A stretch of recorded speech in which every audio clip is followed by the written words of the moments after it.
Alright, let's get to work. Layering. There's so much you can do. So we have our main sounds.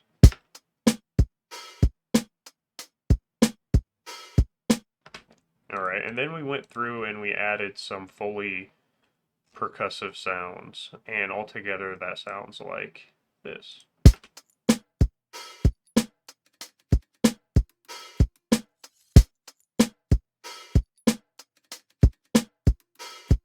Alright, just some slight variation in there, nothing too crazy. But it has just a little bit of movement. And now let's kind of do the same thing with our keyboard.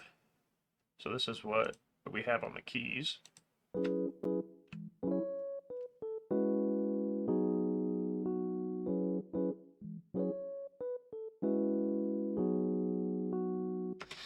Alright, so a nice mono keyboard. So what I'm going to do is I might just resample it. This is just one way you can add some depth. So what we're going to do is we're going to resample the keys. So listening back to this, it's just the exact same thing as a keyboard. Same thing. So what I'm going to do is I'm just going to take the chords.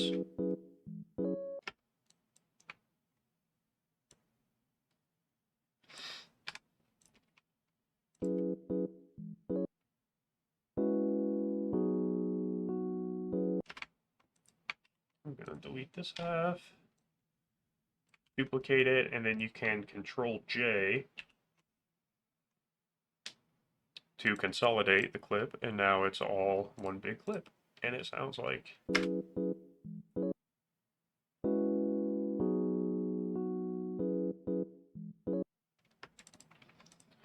Alright, it cuts off pretty hard here, so I'm going to make a cut here with Control E. I'm going to drag this back and delete it, and then come here.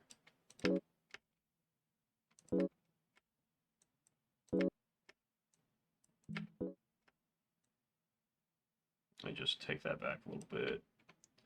And do the same thing, Control J, and duplicate since it's the exact same clip, really.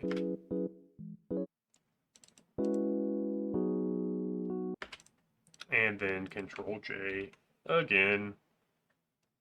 It's probably one of my favorite shortcuts. Control J is a lifesaver. All it does is consolidate the clips. You can even do it with the MIDI here. It doesn't take any time. It basically just glues the tracks together. So here, we're just going to change the warp mode to texture. Take it up an octave. Make sure your warp is on or else it'll shrink it down and it won't sound the way you want it to sound. We're going to turn the grain size up, and the flux up a little bit, and we'll just play these two together.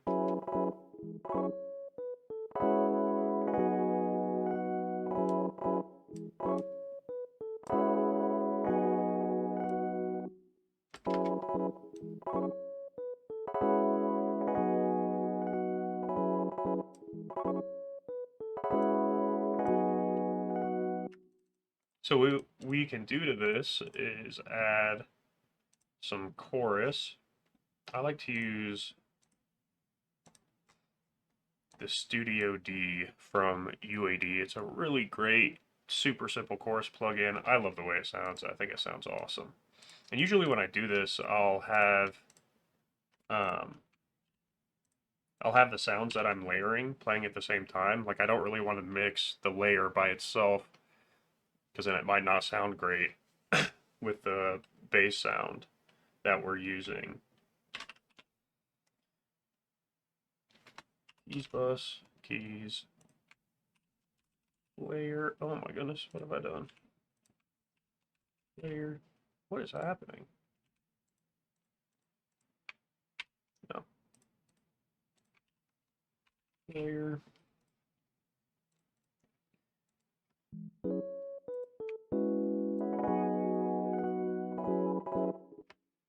Alright, let's listen to it without the chorus.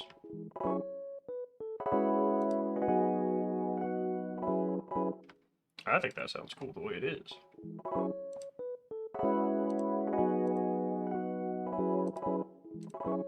Yeah, we'll go with the 4. I don't know exactly what the different buttons do. I mean, I can hear a difference in the sound, but I think it sounds cool on the 4. And we can add some reverb. I'll just use the plate reverb. I'm already in here. I like to use this a lot anyway. I think it sounds awesome. We'll just do kind of a short pre-delay, low cut at 90, turn the treble down, and a really short decay time for the reverb. We'll start with it dry and turn it up.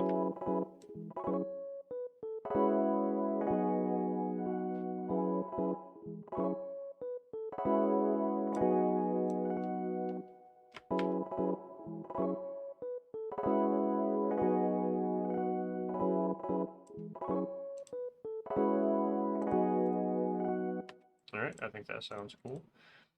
And then I think since the main key is in mono, it's right down the middle. Then with the layer, what we can do is we can either auto pan around or we can just increase the stereo width. And I think I'm just going to do the stereo width. So I'm just going to throw a utility here on this side and turn the width up to like 200. And we'll mix that in by turning it, we'll mix that in by turning it all the way down and then back in.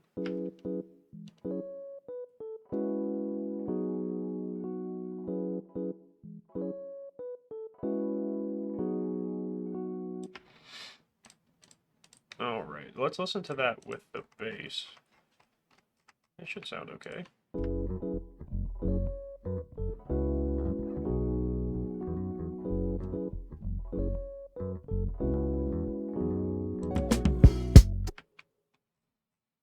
Alright, let's see if doing that added anything to the sound.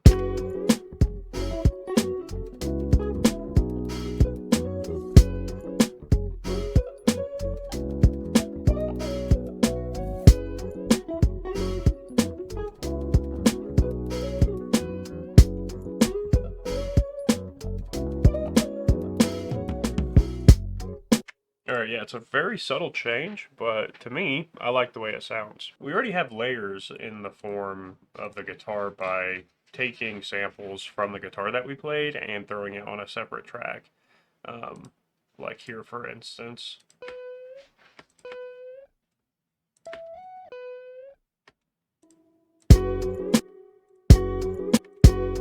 You can hear the harmony in the guitar sample that we used from our original guitar.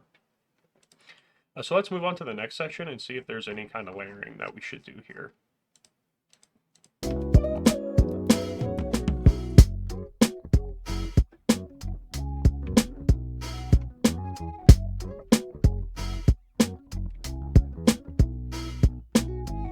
It does sound kind of empty percussion-wise, so maybe let's add some stuff there.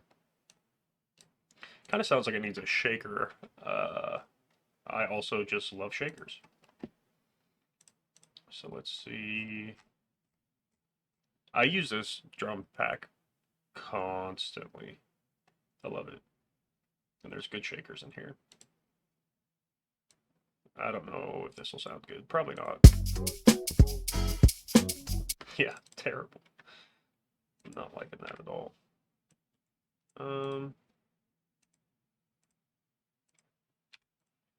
Let me turn the warp on for...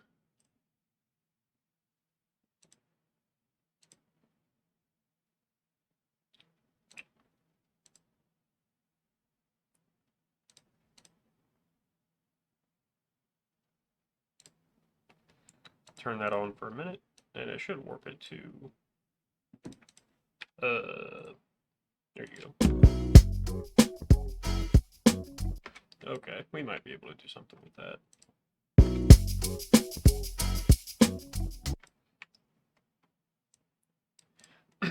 So I'm just going to go through and edit the shaker sound, the rhythm to what I like, and I'm just going to take parts of it off. So just disable that hit.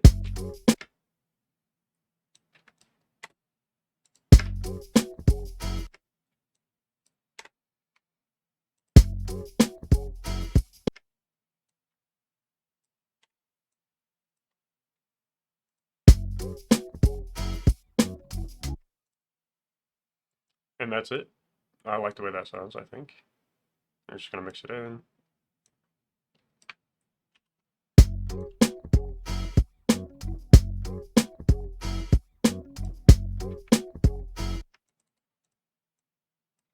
and just duplicate that for now. We'll do some variety later.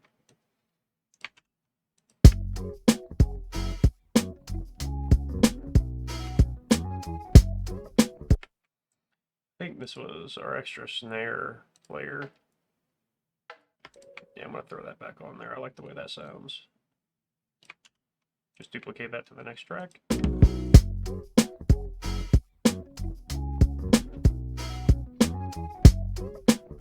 And I kind of want to do the same thing as the first section, like add some layers. Like risers into the snare, risers into the kick, but we'll kind of change up the sound a little bit. Kind of in the same vein as a glass. Like here you can hear the glass going into the kick. Kind of works as like a sweep. I think that's literally what it is yeah, glass sweeping. But we'll do that with this like sprinkly sound.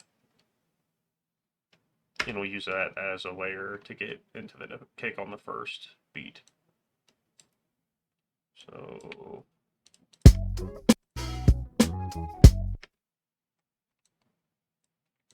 just cut that off there. It's a little too long, we'll cut it down. That's pretty cool, I like that.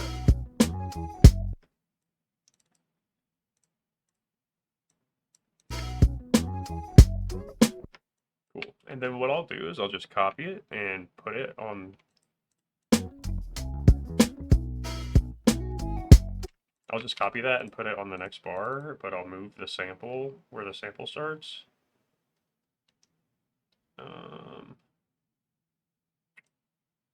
We'll just do here. That works.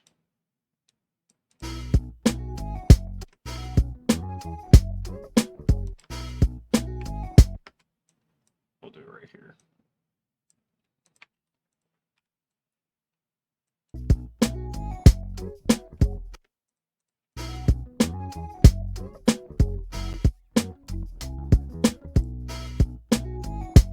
And we'll do a similar thing to go into the snare as well. This is kind of cool. We'll use this wind effect into the snares.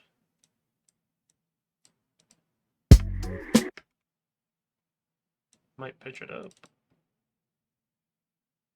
Turn the warp off, pitch it up. Eesh, that's abrasive.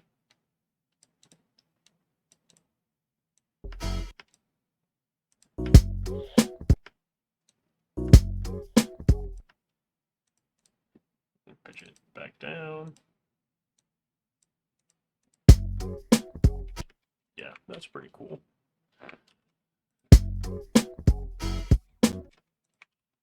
And then we'll do the same thing where we just move it a little bit.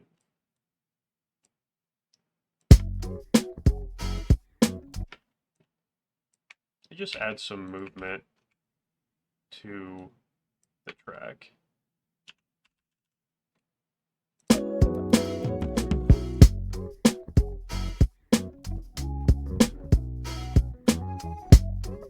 We have a lead part in the synth, right? I don't know why, but I get the feeling I should use like a saxophone. I have a saxophone, but the octave key on it is broken and I can't play it, which stinks.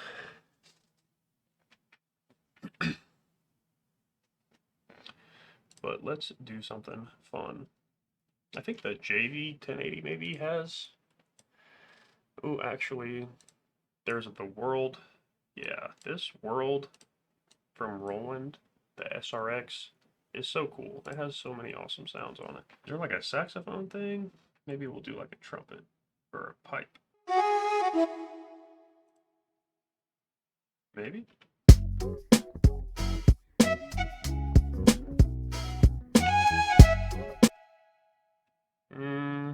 Is that gonna work?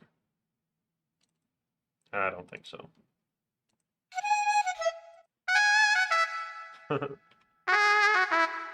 We'll try that.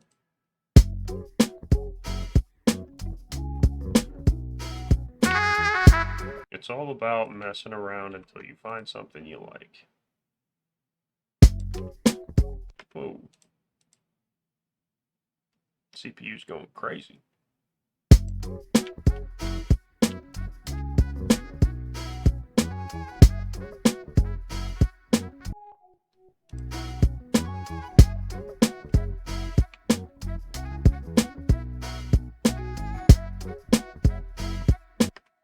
right, let's see. I think that it's important to get some sort of variation, like every 4 bars. You could do more, you could do less, but 4 bars I think is a good spot.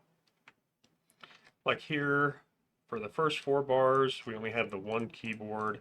The second 4 bars, we have the layer on the keys, but I don't think that's enough.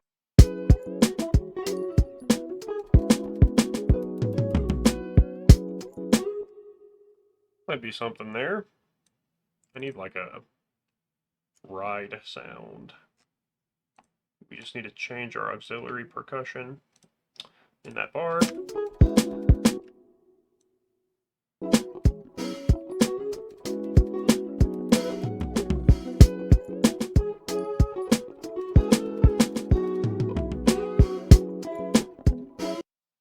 All right, let's listen to that in context. We'll see how that sounds.